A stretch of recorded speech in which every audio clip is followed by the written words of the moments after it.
It's spring of 2022. I'm scrolling through Facebook Marketplace looking for an arcade game project to restore during the summer, and I happened to stumble upon this, a Nintendo Red Tent system. Now obviously it's in terrible shape, it's sitting outside in a field, and it's covered with rust. But the more I look at it, the more I think, well, maybe I should take a chance on it. Now, I don't recognize this game, but there is a monitor there and that's worth money. So I'm intrigued. Yeah, I have to have it.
Alright, so remember it's going to have to go down.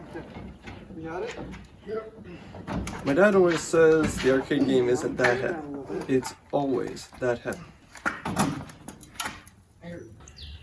So I finally scored a Nintendo Red Tent system, and it is in not pristine shape. It's been sitting in a field for some time, in the elements through the winter, and it is a rust bucket.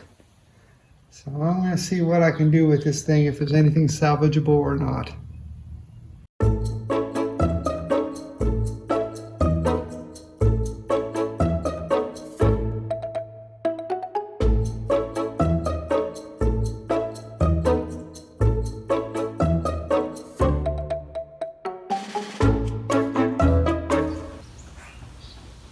This is a Nintendo Red Tent system. Obviously, very rusted out. Lots of nesting under the control panel. A different game inside called Block-Out. It's been wired as a JAMA harness game. And got other pieces of the tent over here. And the monitor, which is in pretty good shape. And some coin mechs I found in the coin box.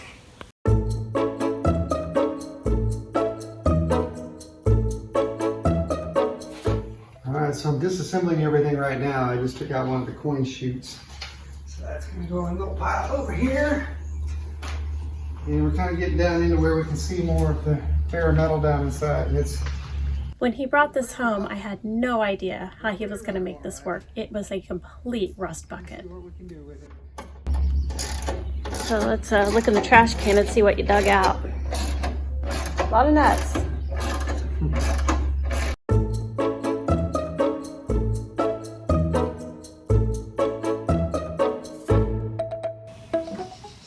Okay, so I got most of the components out. There's a few things that are still kind of rusted in there that I couldn't take apart.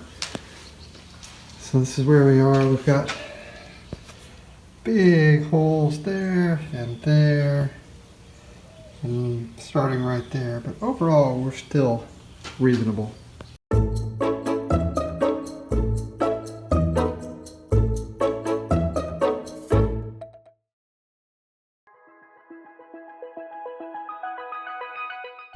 is a Nintendo Red Tint? Well, a Nintendo Red Tint is a version of the Versus system, officially known as the Versus System table type.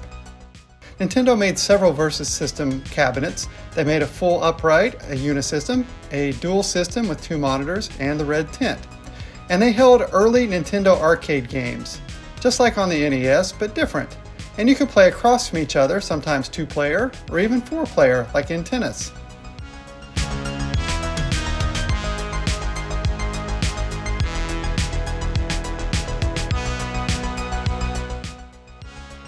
There's some speculation that Nintendo custom-made these cabinets for Pizza Hut restaurants, likely due to the unique shape. However, I played a Red Tint system in an arcade back in the 80s, so I know that's not likely to be true.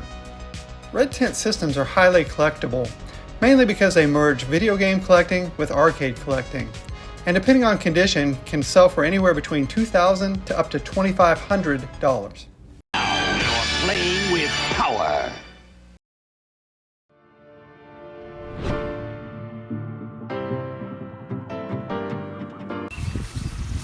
Alright, so now I got the base completely disassembled.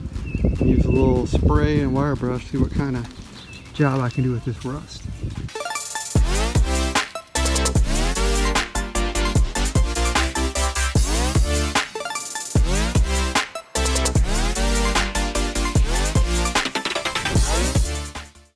Alright, so here's where I am with this project.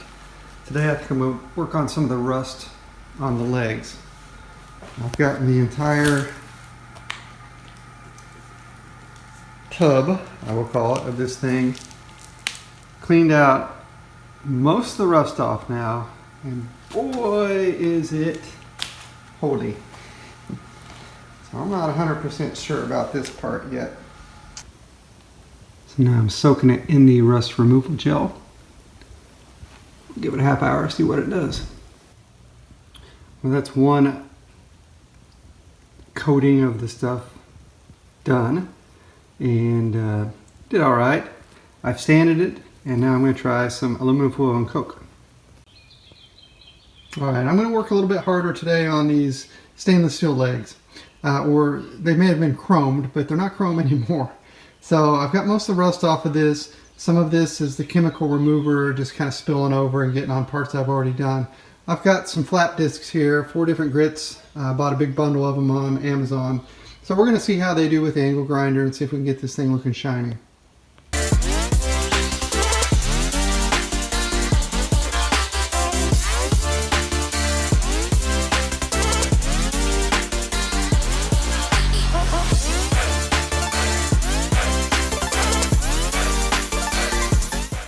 Okay, so we're looking pretty good through the 120 grit of the wheels, but we're leaving little lines and marks. You see it's not going to be beautiful when it shines. So I've got my random orbital sander. I'm going to go through some of the grits on that and get this really, really leveled and smoothed out. And now you can see that even though it's not quite as shiny, because we still have to buff it back up, we're getting it very nice and even so that when we do, the reflection will show that it's nice and flat, like we want.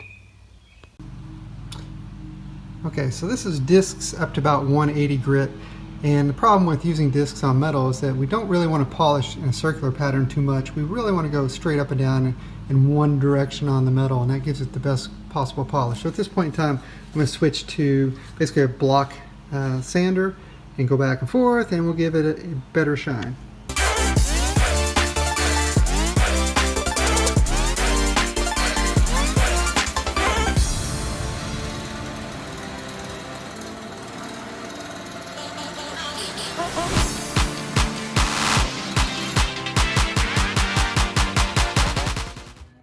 So we ended up drilling as close as we could to the shaft size on those. And then I've got this tap set here, this tap, to go back in and recreate our threads for a bolt. And that ought to do it. Unthread that. Got some new leg levelers. Give one a try. Yep, perfect. All the leg parts are ready to go back together. So we'll reassemble.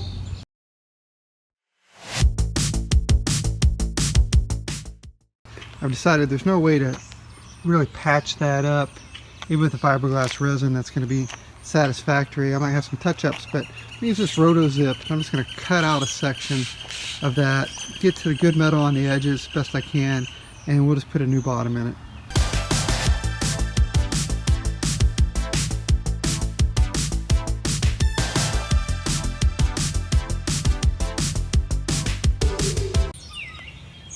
Alright, so I've got most of the rust off of this thing. Still some patches here and there. I gotta get back in and polish up a little bit better. But this has been painted over with some spray paint at some point in time. You're just gonna need a whole new coat of paint anyway. So today is stripping it down day. So now I have some fiberglass cloth.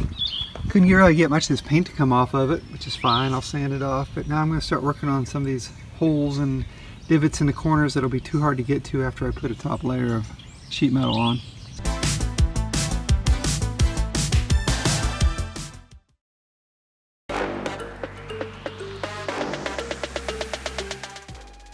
Today I'm going to show you how the fiberglass resin repair works, and it's really pretty simple. So I've got the actual bottom out of this to play around with. I've got some Bondo fiberglass resin, some mixing cups that have measuring lines on it, which are really convenient, the cloth that goes with fiberglass resin, and some disposable brushes. All right, so the first thing you're going to do is take the fiberglass cloth and you're going to cut some strips. So I usually make them about 1 inch wide, maybe 4 or 5 inches long, depending on what I need to cover. Because you don't want just one big piece to cover whatever hole you're doing. You want several pieces overlapping in different directions. All right, so this is something you definitely want to have gloves on for, because this makes a gigantic mess. With each one of these strips, what we want to do is go ahead and coat them. I'll go ahead and put a little bit on here. So then we take our strip that we have right here, we lay it over the area. Go ahead and take some more of the resin, dab it down on there, and start working some of the fibers down. And then we'll go ahead and take more of our resin. So this will take 15-20 minutes to get somewhat solid, get hardened up. Leave it for a day or so, and then just like Bondo, regular Bondo, anything like that, at that point you're fine to sand it down. It's paintable, all that.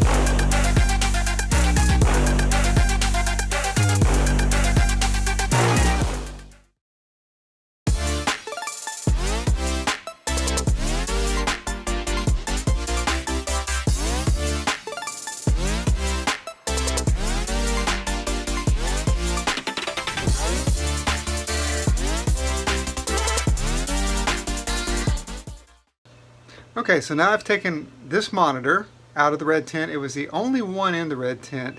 They normally have 2 monitors, one on each side, but this one only had 1. They're very rare, so I really want to make sure that I can get this one up and working again. The first step that we're going to do is we have to actually disassemble some of this monitor to get to the chassis below. And the chassis is the part that has all the electronics that control the monitor. So typically if something's wrong with the monitor, and my assumption is this one's not going to work, particularly because I can see where someone's actually tried to put caulking on this or some silicone stuff to seal it back up on a part that's very high voltage. I have a feeling this one's not in working condition. So we're just going to completely rebuild it from scratch and see what we can get. Okay, so this monitor is kind of an oddball. This is an 18-inch arcade monitor. It's a Sharp brand monitor, only used, as far as I know, in these red tents. The weird thing about it is that most arcade monitors are 19-inch from this era. Some are 25 or 27, but 18 is very strange. Now, an arcade monitor has several parts. It has the frame that goes around the outside, and ours is nice and rusty. It has the tube itself, which is the entire part here that you see, the curved part, all the way into this neck, which has a very fragile area of glass right there, that if you break it, that's the end of that tube, and there's no recovery. And then you have the chassis or the electronics underneath. We have that, and part of the electronics is always going to be this neck board that goes onto the back of that glass part right there. Now there are parts of the monitor that are definitely do not touch. Can't see it because it's under this little hood right now. That's why they have a danger high voltage. But that's where the anode connects. And there could be quite a bit of current stored in this tube, kind of like a giant battery, even after it's been unplugged for a long time. So we'll deal with that. And then kind of the other high voltage area is down here. There's a flyback that generates the current going to that anode. And we also have a few other areas that can hold a charge even if the board's been disconnected from the tube. Something that has popped a fuse and no longer has a path to ground can charge up. So we're always going to be very careful when we're handling a monitor, handling electronics. We want to make sure we discharge any capacitated buildup. And since we do have rust around a lot of these connections, I'm going to be using some 3-in-1 penetrant so that as I'm taking these apart, I don't tear everything up stripping them out. Now this monitor is also a little bit complicated because in many monitors you can take the chassis out of the frame without much trouble. This one's kind of designed that you have to take the entire frame apart to get to the chassis. So because the vacuum tube, the tube on the front, it's pretty fragile, we'll lay it on some blankets and we'll start disassembling that way. So here's the monitor laying on a blanket, nice and stable. What we can see from the other side, I've already taken a cover plate off the bottom so we can see a little bit more of it. Got some more nesting, some more rust down here we'll have to deal with.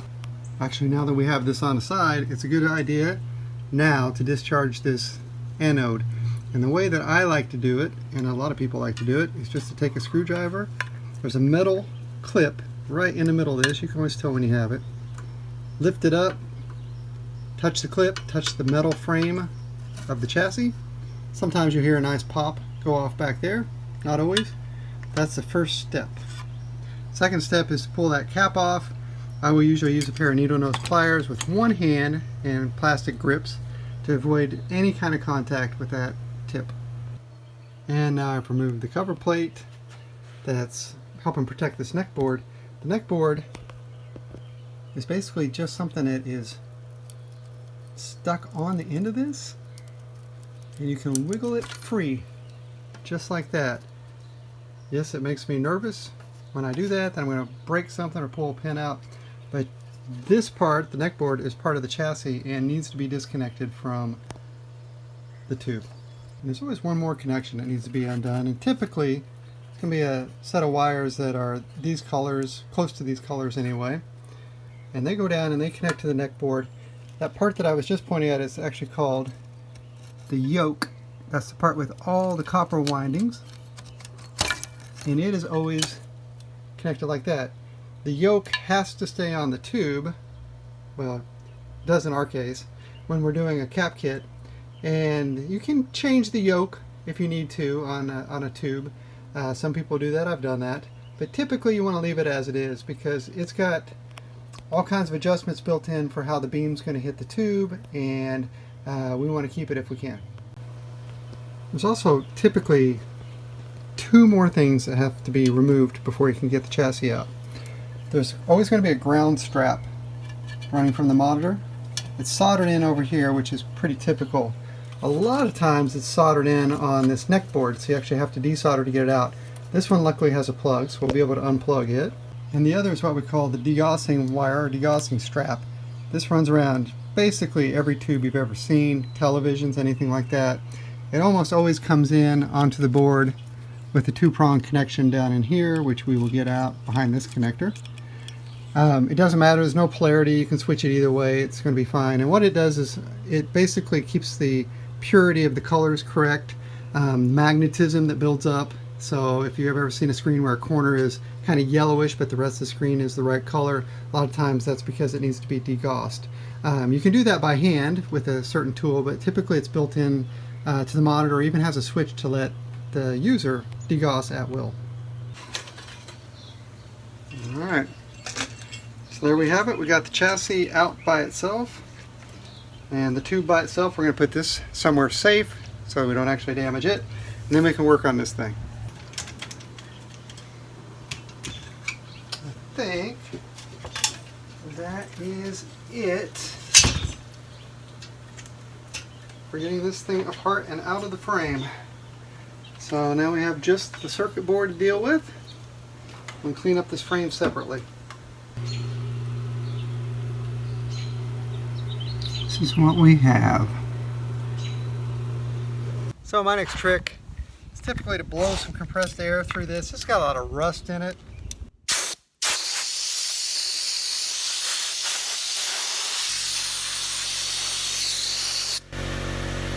And then if necessary, take a paintbrush, kind of rub it through. So now it's cleaned up pretty well. It doesn't look nearly as bad, but there are a few spots that don't look so great. There's some resistors that are pretty rusted up in this section that I'm not going to trust whatsoever. There's a couple on the neck board right there that don't look trustworthy at all. Otherwise, you know, maybe one right in here, but we can look that up on the schematics. We can get these, we can replace those parts, no big deal. So while I've got this chassis out here and it's convenient, I'm going to see a little bit about touching up some of the rust on it. One of my favorite things to use is a Dremel with these wheels inside that are kind of rough. You can buy a giant box of them, just like that, all different grits, so to speak, the brown being the strongest, and you can really polish things up well with it, especially in tight spaces. So I'm just going to run it over some of this and just kind of see what kind of rust we can get off. You can see how quickly it just polishes that right up. Like that, and we'll just go all around with it. So there's a nice little first effort. You know, nothing major, just get some of the rust off the tops of things, kind of make this look a little bit more normal before we move on. So I'm also a little curious. The guy I bought this from said they kind of junked it outside when it quit working, but he didn't say what quit working. And typically if there was a disaster on the monitor board, you would expect a fuse to blow, but I've got my multimeter hooked up and that's got continuity, and there's another fuse over here and it's got continuity. So hopefully nothing bad happened to the monitor. One other tip I would give you is anytime you remove a bunch of screws, you're going to think you're going to remember what they're for as well. Either put them back in the holes where you got them after you take the parts apart, or bag them and write what they are. I save all my extra bags from other projects, no matter what I get, for purposes just like this. So today I measured out some of the sheet metal that I bought, trying to find a good fit so it goes into the frame of this a little bit better, as you can see. So I've marked off where I want to cut off, and I'm making some score lines with my knife.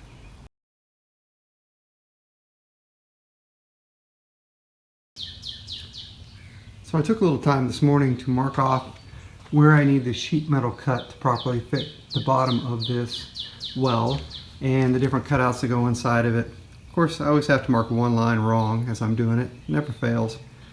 But anyway, I think it's more than I can handle. I tried to use some snips and some things like that. Couldn't really get through it, so I'm going to have to find a friend. Alright, today's the day to cut this metal piece for the bottom of the tub, as I'm calling it. I've got a long cut to do here. I don't have a good workbench, so I always have to use the back of my truck as a workbench, but I've got a clamp down on here that should guide me with my rotozip all the way down to the straight line and get this longest cut off. So we're going to do that first.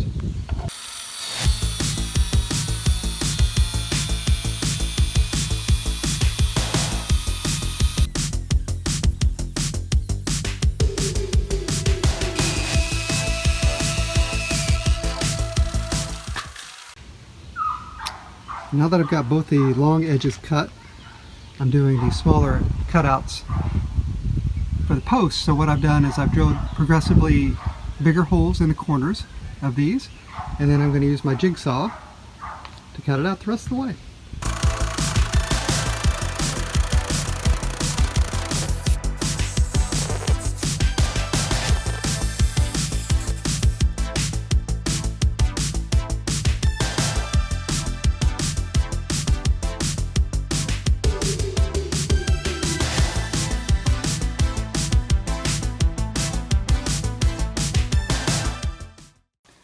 Alright, so today's the day to rivet in this bottom panel, and this is the first time I've done any riveting, but it's really not too hard, and I've got everything set exactly where I want it. and I've got a few rivets in just to hold. But basically I've got some marks where I want to rivet.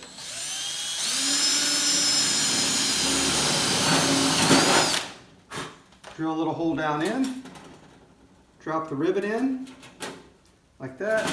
I've got this handy rivet gun, and you just crank it down. Rivet will pop, pin falls out, and we've got a solid rivet. Just like that. I'm going to go all around, get this thing on here nicely.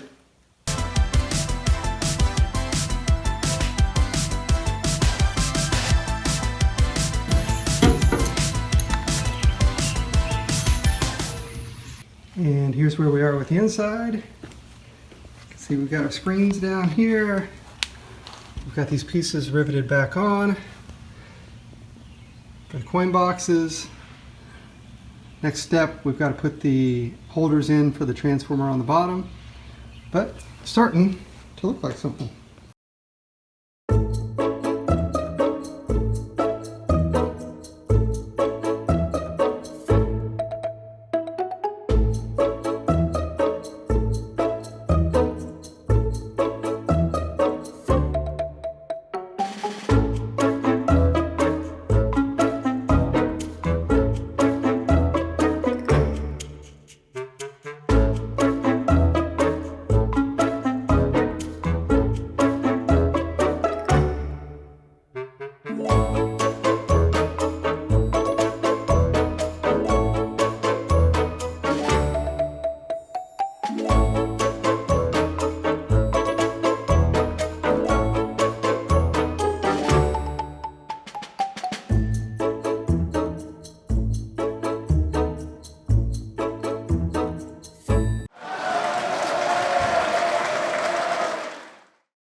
The monitor is just so rusty. I'm going to have to take the tube out of the frame and get the rust off separately.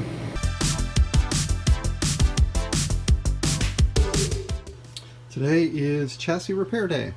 So I've got a bag of replacement resistors that I ordered online, and I've got B+ filters and cap kit, and then way down here inside this box I've got a new flyback, which is that part right there. So I'm going to start the process of disassembling and adding all the new parts. Alright, so this whole thing will be easier if I can go ahead and get rid of this flyback transformer because it's kind of heavy and in the way. So basically, if you have one of these, a vacuum solder remover, all of this job is so much easier. You just take it, set it over a pin, you suck it up just like that, and then just like that all the solder's off, and we should be able to, if we take it, wiggle that thing free, and there it goes. There is the old flyback. Now the flyback is always connected to the neck board, a couple spots, so that one looks like I'm going to have to desolder that, and I'm going to have to pop that door open and disconnect the other part of it. Okay, now I got that cover popped off, and down in there that's soldered directly to that little post. So I'll just take my soldering iron, which I have over here, and I'll loosen the solder, warm it up, and pull that wire free too. So the process for these is going to be about the same. Here we have another bad resistor that I want to replace. It's R428. So I just find it on the back side back here. It's there and there. Take the desoldering gun.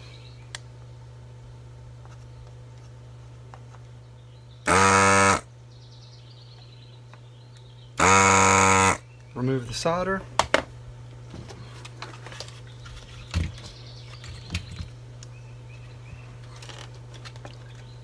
Pop it out. Then I have a new one here we'll get ready. Like this, like this. Push it back through those holes. Like so.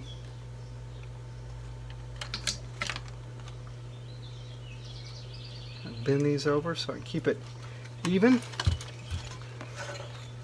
And then we'll take our solder, our soldering iron.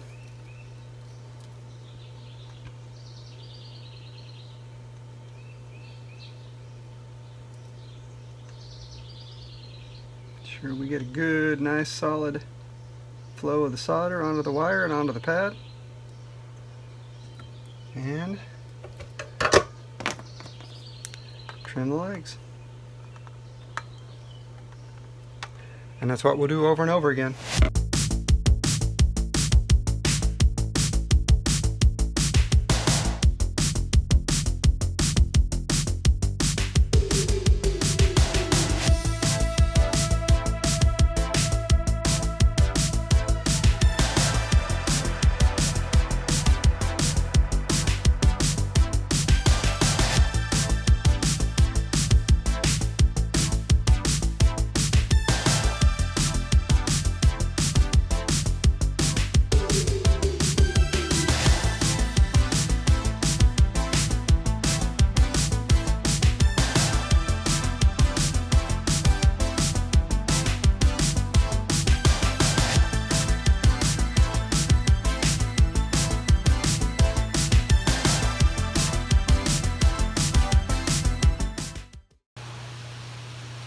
Alright, so I had to do some of it on the floor because I wanted to keep that on a pillow while I put everything back together.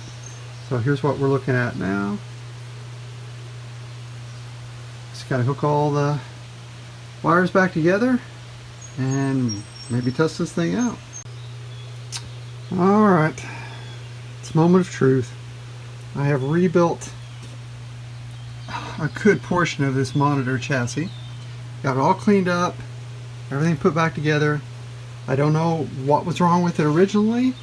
If anything, I never tried to power it up. But we're going to do it. We've got a signal generator here to get a test pattern going so that maybe we can see something on the screen. I've got the power supply that I've fixed up over here. One of three things can happen. One is nothing. So won't hear a thing. One is it'll come on and be beautiful. And the other is it might make a big pop, something might blow up, and then I'll have to do some troubleshooting. So, without further ado, I don't hear anything. Oh. Huh. Well, here's an important lesson for y'all. Make sure it's plugged in. And, ooh, I heard a pop. Little crackle. Something's happening here. I don't see anything on this side just yet. Turn the brightness up a little. Nope, not getting anything. So, snap, crackle, pop. Nothing to see. Nope, back to troubleshooting. Alright, success. So it turns out that this flyback that's in such bad shape that I replaced with a new one, the entire batch of new ones are defective. So when I put the old one on with all the other electronics, my screen came right up.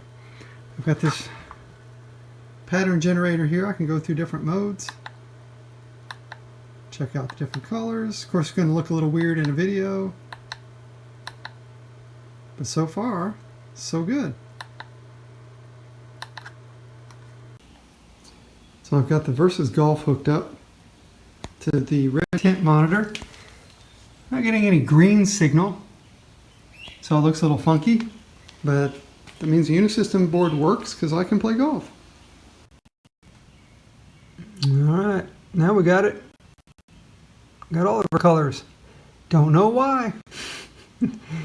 Don't know why they disappear. Don't know why they come back. But we're definitely working. We're definitely playing some golf with his old machine and that old board. What did you do? I fixed the game. Get that broader right on in there. A little swing around. 44 yards. We use a little 6-iron action here.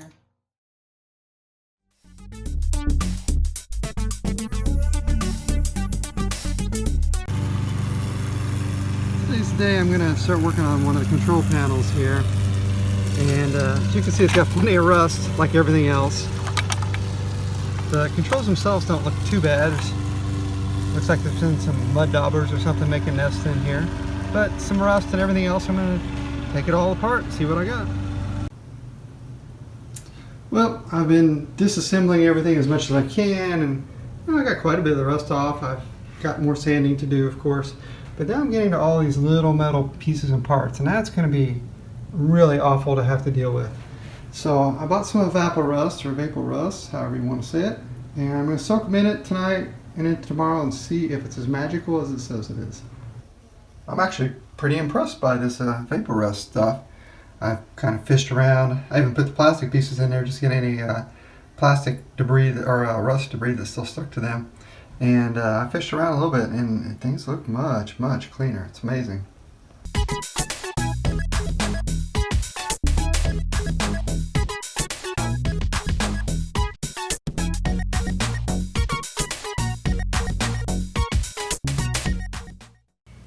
Okay, so I've got these bolts cleaned up. I put them in the Evapor Rust and it took off some of the black coating on there. So I've got some black oxide concentrate and a little distilled water and some safety equipment here. And we're going to mix a little bit of this stuff up, see if we can get rid of this unsightly finish on these, get these things looking nice and black again.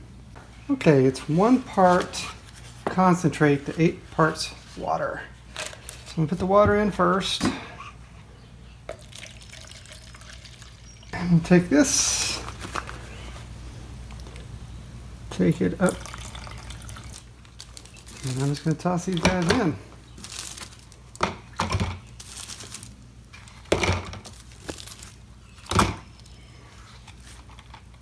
Kind of like that. Alright, well, they've been in there 4 or 5 minutes, and I'll be honest, I stirred them a couple times. I don't see a ton of difference, but I'm going to go ahead and pour off the extra of this liquid as best I can and throw these bolts into some clean water. Well, you know what? They do look actually pretty cool. Yeah, that's more than acceptable. Looks pretty nice. And I'm not catching the light just right, but I'll dry these off and we'll see what we got.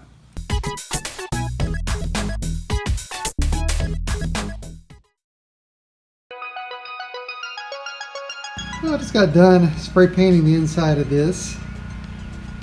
You can see where it's been patched up with the fiberglass resin on the corners. Not much I can do about that, it's just going to look that way. And there's a few spots that the paint kind of show are rough that I might want to sand down a little bit more, but overall, looks pretty reasonable. So I've got a couple things going on today. I've got most of the rust off of these support arms that go into the base of the red tent, stick up and support the entire upper frame and monitors and everything like that. And then I've got what I call the bucket here. I've got it all patched up. There's a little flash rust starting on the bottom. That's okay. Haven't painted yet, so I want to get all the patchwork done first. And I've got these as cleaned up as I can. I know they're just a little rusty looking, but that'll be okay. All sealed up and covered up in the Bondo that's coming. All right, so time to do a little Bondo. If you're like me, you know, if just an average person, haven't ever worked with it before, you might think that this is kind of intimidating stuff. You know, they use it to repair cars and it seems like a real trick. And there are some tricks to it. I've used it quite a bit now. I've not really used it much on metal. I've mainly used it on wood for arcade cabinets. But you know, the process isn't really that bad. Just take a blob of it, take your hardener. Doesn't take much hardener, just a little strip of it. And then you've got both here, and you just basically work them into each other. And you can see it mixing because of the color. I like to have just a stack of cheap paper plates to mix on. I'm sure there's some nice mixing pads that you can get, but I have never done that. And we want it to be a nice consistency. You've got about 2 or 3 minutes you can mix pretty reasonably before the stuff really starts to be harder to work with. I like this Bondo Professional because it dries really quickly. So you can put some on, let it dry, sand it a little bit, add a little more. So you need to make sure you get it all scraped off your spatula so that you don't have any unmixed parts sitting on there. And then really it's just a matter of taking little bits at a time and pressing them in, making sure they get into the voids.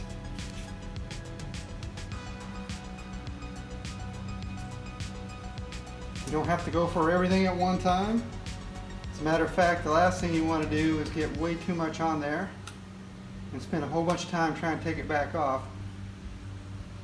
There's a little bit of an art to manipulating it, but not manipulating it too much. Just kind of get a nice even layer on. Overdo it just a bit. I'm going to be feathering into the edge that we added on the bottom.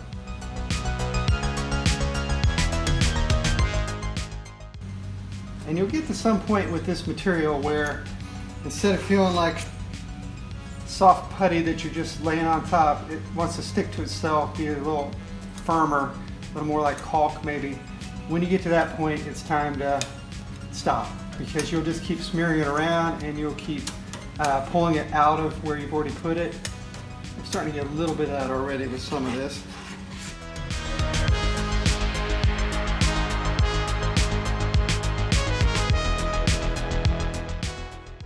Now you'll get to a point, and it takes a little bit of practice to know when it is, where you can take a razor blade like this, and you can just go right along the edges and trim some of it up. And it's not too hard, it's just kind of a thick putty, and that's great.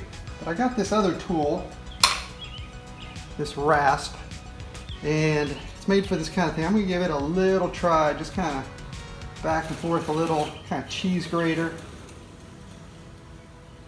Yeah, I can see how that would be useful.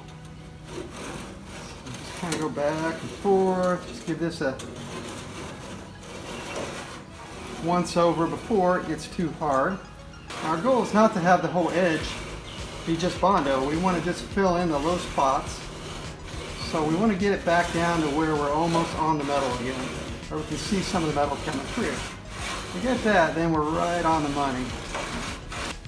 So here's the first round of things on this front lip here. Yeah, it looks really pretty good. That was 2 applications of the Bondo and sanding it back down.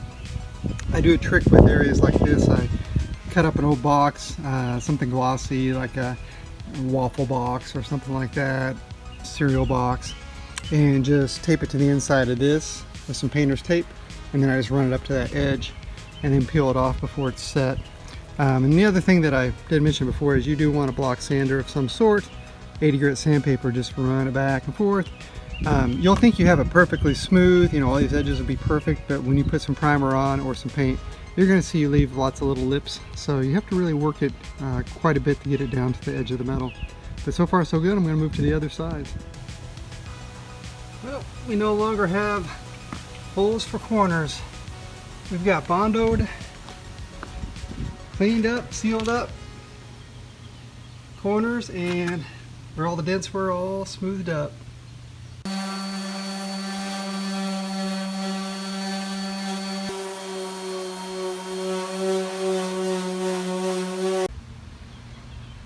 I got paint sanded off for the most part. Still in some of the pitting. Got a little iron out soaking on here because this flash rust comes right back. So I'm going to try to nip it in the bud this time. But this is the worst side by far for pitting. The other side not so bad. Inside getting a little dusty, but overall looking pretty good. So today I'm priming the sides and the bottom of this base. I bondoed in about as much as I could to get it as nice as I could. It's just impossible to see all the little imperfections kind of like that until after you've done a layer of primer. So I've got the sides done. First little shadowing right there from the trees. Beautiful day outside. But we'll get the top, and then hopefully that'll be the end of rust.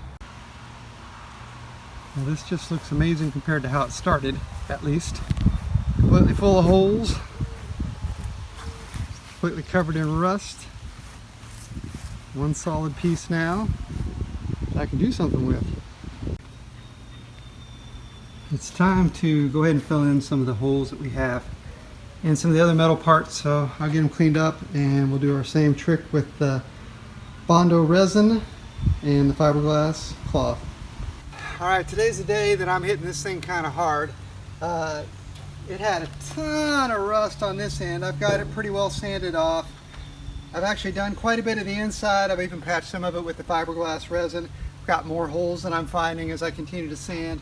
But I'm going to keep going at it, get this paint off. I'd like to get it primed as soon as I can. A lot of this metal work, that flash rust comes back so fast. You just have to basically be ready to get the paint rust off and prime it. So we're going to do that.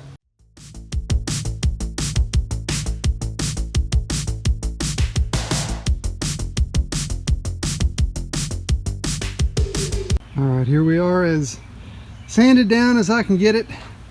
And time for some primer. Seal this thing back up, and then we'll do body work on it later.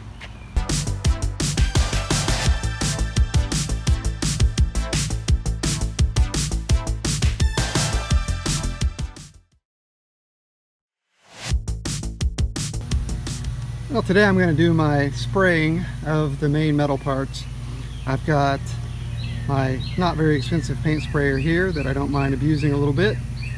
Some Rust-Oleum semi-gloss black oil-based paint, some stuff to mix with, some mineral spirits to thin it, and over here I've built kind of a platform up so that I can be where I need to be. This is a beautiful day to do this. There's no wind, it's nice and sunny, so we get to it here in just a minute.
So now what I'm doing is I'm taking two Unisystem harnesses and making one dual Versus system harness. So I'm basically cutting the wires on this, the extra wires that we're going to need that are not on this harness, and adding them across as we go.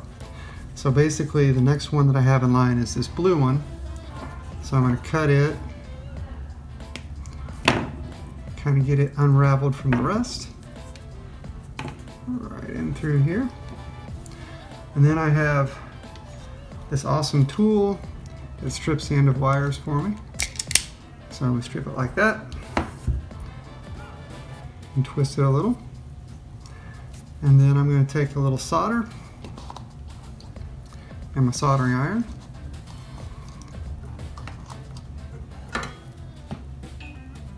Heat up this wire just a bit. Get a little solder on it.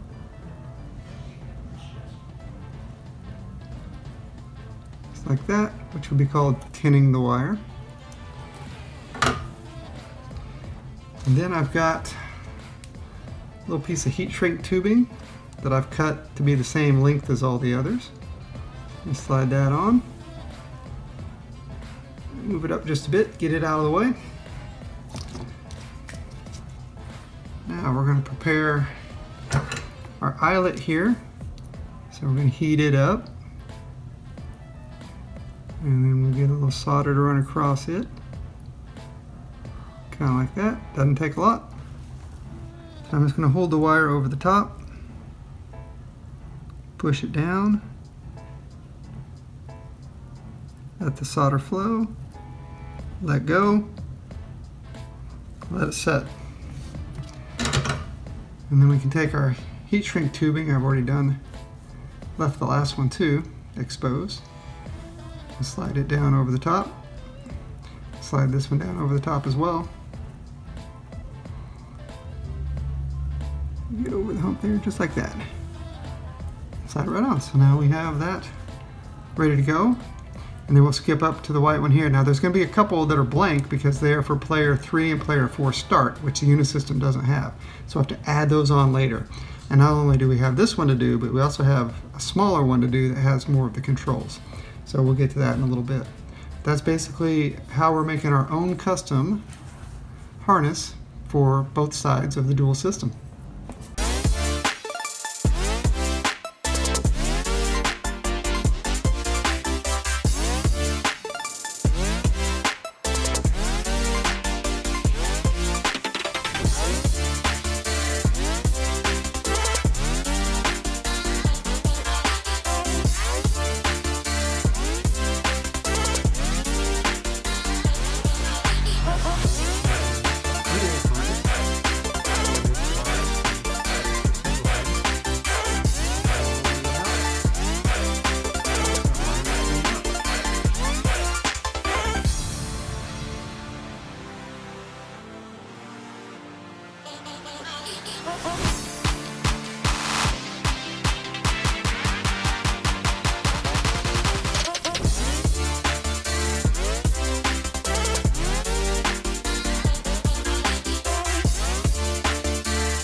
Alright, so today's the day to start putting together control panels.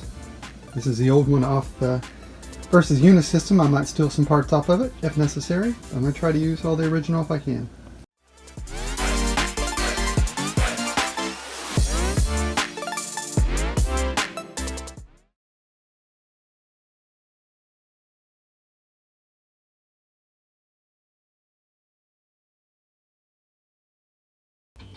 Nope, it is up and running for the first time. Lines you see on the screen are just from the camera here.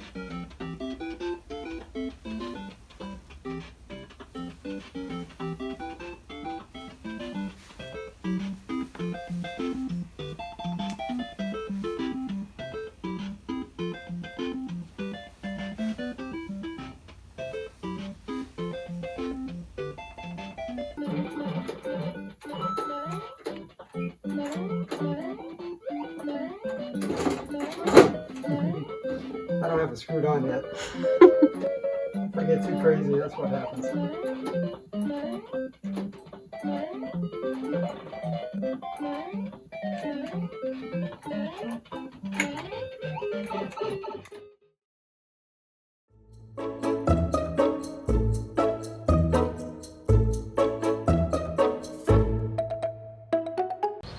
Alright, so I've been working on this other monitor, and this is the one that was shipped to me from a fellow member of the Claw forums, and I tried about everything. I could not get this thing to go into a full turn on. It was always going into shutdown. And I just turned the B plus way down and started back up, and then I got a little bit of a picture and it was messed up, so I reflowed the headers on that input, and then I got this, but I don't have any red, but otherwise we're up and running. Alright, now I've got this red, blue, green.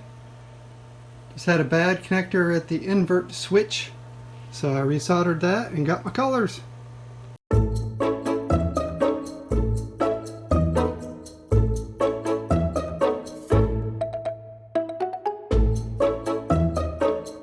So the yoke blew up, sparked, and is all done on my red tint monitor. So I need to steal a yoke from something else. And over the years I pick up these TVs at garage sales or at the recycle place when people dump them off and they're still on the platform. And I'll measure them and check the yokes on them and check the neck pins and see what size they are. And this one happens to be a really close match to the readings that we have on the existing yoke. So I'm going to take this TV apart and steal its yoke.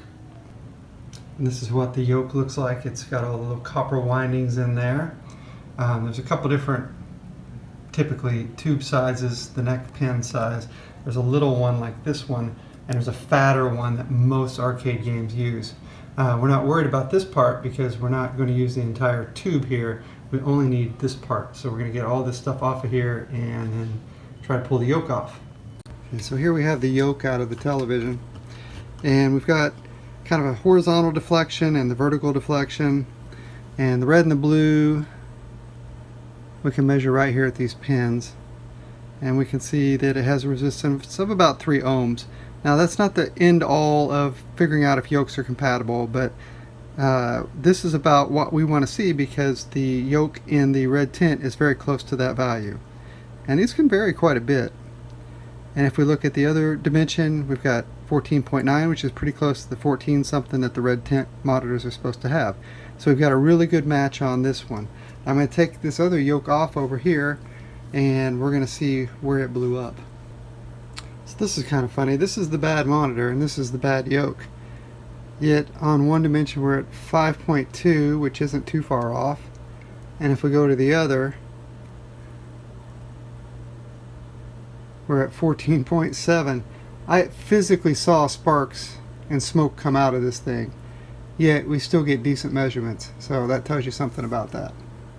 Yeah, so you can see corrosion and other damage. You can kind of see the smoke, where it got smoked right down in there on the bottom. The new one, also some good corrosion going on up there. New one looks much better. Now I did have some magnets glued on that were coming apart. There's still one that's in there that's glued on pretty good. I'm not 100% sure if I want them in there or not. They help kind of get the convergence right, especially in the corners.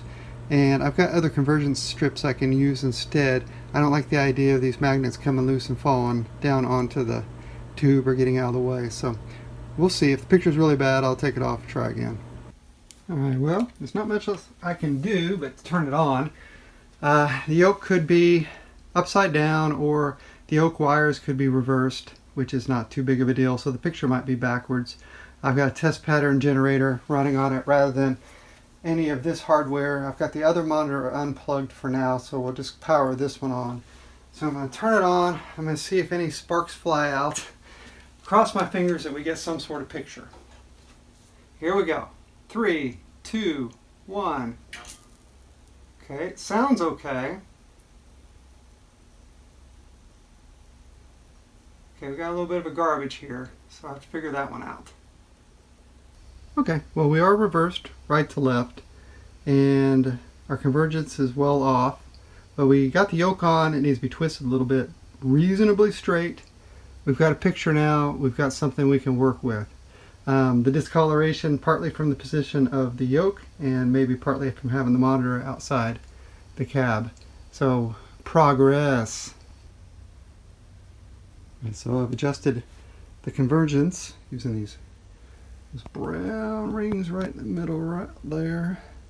Kind of back and forth, move them in and out a little bit, get the yoke where I want it, and I'm starting to see a pretty nice picture. Certainly adequate. And it's exciting now. We've got both monitors, as long as the other one still working. So we can kind of start putting this back together and seeing what the game will look like. So I haven't reversed the wires yet, but we do have golf working on this side of the machine. And it's not hooked up to the speaker, so no sound yet. So I spent some time splicing on the connector for the cable that goes to the monitor and was really happy with it. And then last night when I went to plug it in, I realized that this connector is the opposite of what's supposed to be on there. So these have little male prongs and it's actually supposed to be female. So I've got it backwards. And I don't have one of these that's already wired up to just cut this and resplice it. So I'm going to have to take some pins and make my own connector. So we're going to do that this morning. So I've got a big roll of these pins and you can just wiggle them back and forth a little bit on these strips and they pop right off like that. So we take these pins, we'll do the same trick that we have where we can pop off just what we need at the ends of each of these wires. And then I've got a special tool, this one right here, that we use to crimp those pins on. We'll get started. So it's loaded in, give a nice squeeze, crimp, and release. And then we end up with, get it loose from there. It's a really nice crimp joint, nice and tight. And then each one of these, I can get back here a little bit, we'll slide in and snap into place, and then we'll have our pins. So I'm going to repeat that with the rest of these. And it's extraordinarily easy to put these in the wrong holes or backwards and do weird things like that. So I typically like to have the other cord with me so I can just plug them in and make sure that the wire colors are matching up the way I want. I've also got this other example one here I can use since there's two in the red tint. There are some tools to get the pins out once they're in there, but it's not terribly easy, so you want to do it right the first time. And now I have matching cables.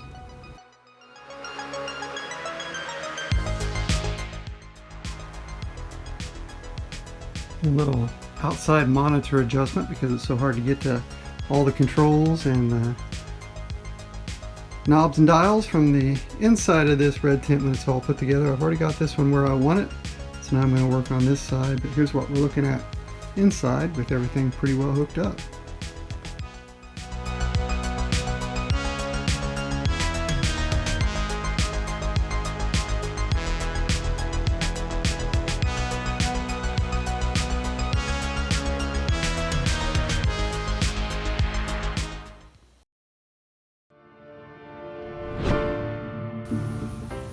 Well, it's finally time to work on the actual red part of the red tint. So I'm going to start with the centerpiece here. This is the first time I've used the Bondo glazing putty, and it is great. So I've got my plastic tool down there, and any low spots I can see, all I'm doing is running my sander across real lightly across the top, and then the parts that don't get hit, that stay black, I just put a little putty down into, and you can see some of the high spots I've taken off. So I can make this hopefully a much smoother, even coat. Now I've bought some spray paints. I've got 3 different kinds I've bought here, and I've sprayed a little bit on the inside on each spot. And you can see a color here, but you can barely see the color there. It's almost just the glossiness you can see. And that's this Rust-Oleum high performance enamel. So it looks like that's what I'll be using. I'm hoping it's not too glossy because it'll show every little bump and indentation on this stuff, but I think it's a winner.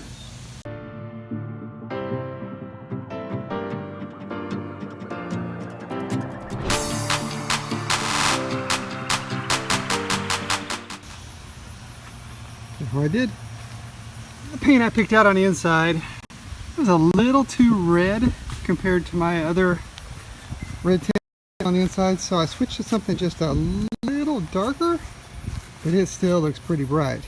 But that's still pretty cool. We'll let it dry and we'll see how it looks. Alright, so a couple things. I went through another shade of red. Now I've decided I like the Regal red the best. But it was way too glossy and showed every little imperfection. So I was kind of looking it up, and I like to use hammered paint quite a bit. There was originally a texture on this paint out of the factory at Nintendo, so I used the hammered texture, which all I have is black, put a coat on. So now I'm going to put a coat of red over the top of that. But even though we have lots of little dings, it's just going to be impossible to get that one smooth glossy finish. This does help hide that quite a bit.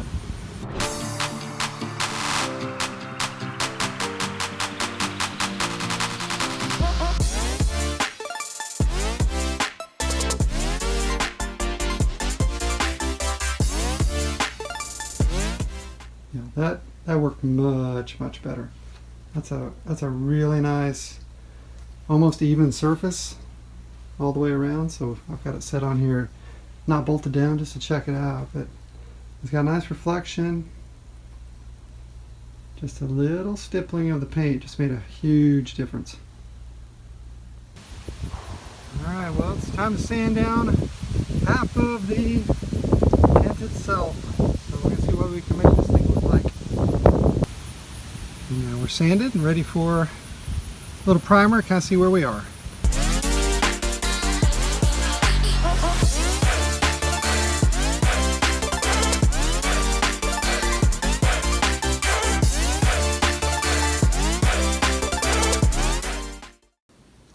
Okay, so I bought a little kind of picture framing mat board. That's about the same thickness as the existing bezel. This is the only one I have, so I'm going to take it apart and I'm going to mark out the pieces, and then I'm going to score it, bend it, try to get it to look just like the other. Now I've got the long pieces cut and scored. Okay, now I've got one side folded. Alright, well, I've stapled it together. It looks pretty terrible. But we'll see what we can do with it. Well, my bezel project did not go as planned. I ended up making a pretty decent bezel. The problem I had was I was following the pattern from the last one, not even thinking that the edges needed to be straight because the frame is straight. So this was water damage, had bowed that side out. So when I put it in, it basically fit fine, other than it bowed down over the screen too much.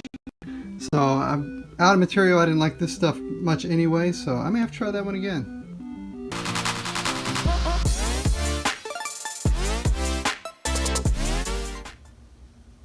And so I put together one of the coin mix over here and got it wired in, kind of temporarily, but we're going to see if we get a quarter and we drop it down in there, if we get a game. Yay! And just like that. Yeah. Okay, now that I'm getting the coin connectors working, it's time to make some actual wires for it. And we're going to put a couple together because we want to daisy chain them around. So kind of get that going, and I'm going to see if I can slide an insulator over both. Let's get that down like that. Good deal. And then I've got one for the brown coming in, so we'll just tie it up. Slide those down like that. That felt better. Nice crimp there. Slide this connector up. Alright. But in the end, I can slide that up. Now we have this very nice double wire. This will go into one coin mech, this will go into the other, and then they should both work. Alright, so now I got them on here, just like that. We'll turn it back on and we'll see if it works. Alright, so I tested it, and miraculously,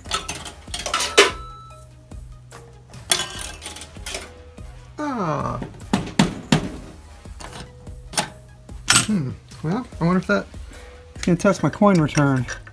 No, no coin return. Well, I don't know where that one went. Let's try another. Huh. Well, the first one went through, so I guess I'll open it back up and find out what's going on. Okay, well here's what's going on.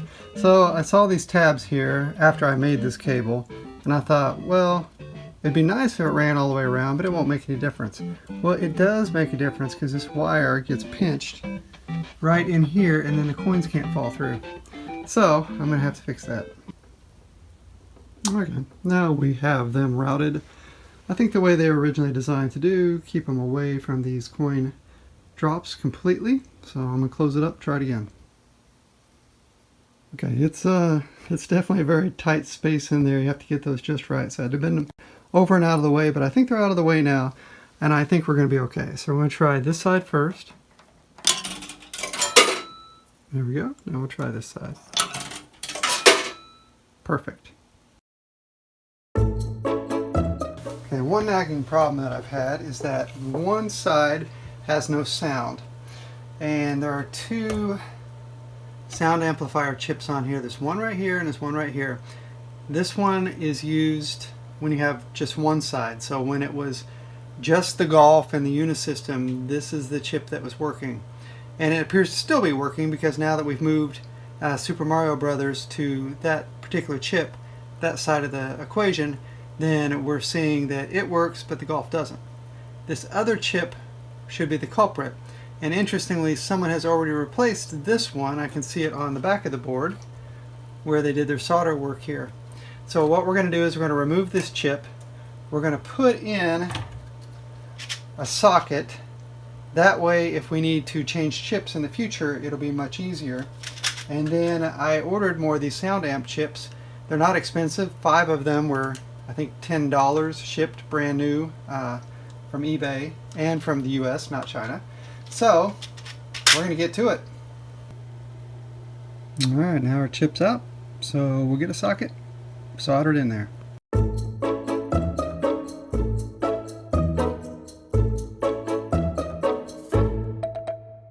And now we have a new LM3900 chip in place.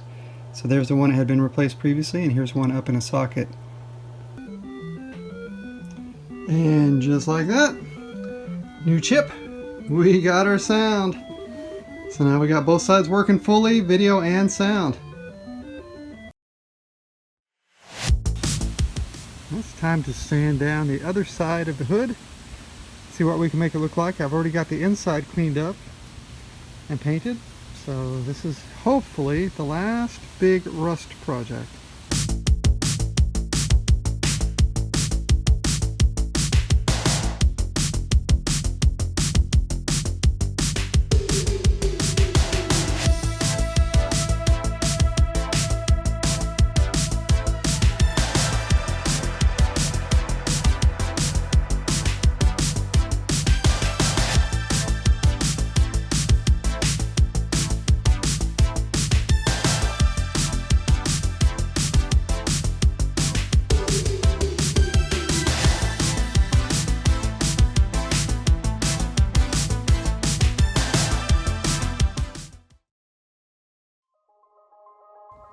Now I'm starting to wind down on the little parts of the project that I didn't get to before. And so I don't have a coin switch on this side of the mechanism. I didn't have one for one side of the other either, but I've already replaced it. So today I'm going to take some tools, a replacement coin switch, and I'm going to custom bend it to fit this red tint.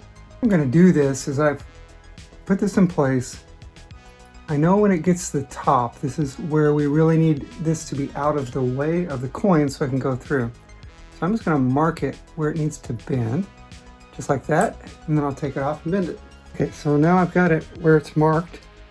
I actually have orthodontic tools, since I'm an orthodontist, but any kind of small pliers would work. And I'm just going to take it and bend it 90 degrees, right at my mark, just like that. I've also put a bend in right there so that the front of it will end up parallel with the front of this. Okay, so I put it back into place. Just make sure we're lined up pretty well. That looks pretty good. Good clearance. It's not rubbing on here.